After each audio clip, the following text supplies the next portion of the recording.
na mahuhula sa biyahe ang ilang pasahero ng LRT Line 1. Binuksan na kasi ang kauna-unahang waiting area nito na air-conditioned.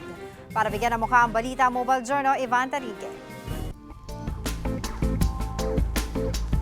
Sa gitna ng matinding init ng panahon, may kaunting ginhawa ng maaasahan ang mga commuter sa LRT 1. Sa Baclaran LRT Station, presko nang mag-aantay ng paparating na tren. De-aircon na kasi ang waiting area para sa mga pasahero, hindi na malagkit sa pawis. The intention kasi is hindi naman para pagtambayan siya ng matagal.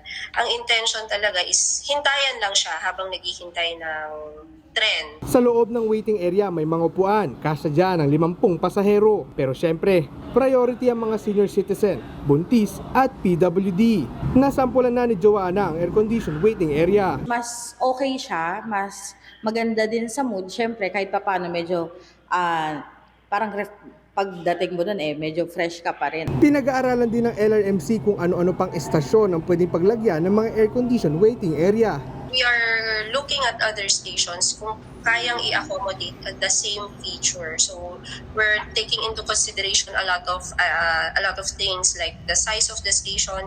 Sa ngayon, isa muna itong hakbang para gawing mas komportable ang biyahe ng mga pasahero habang patuloy na hinahanap ang mas pangmatagalang solusyon sa init at siksikan sa mga istasyon.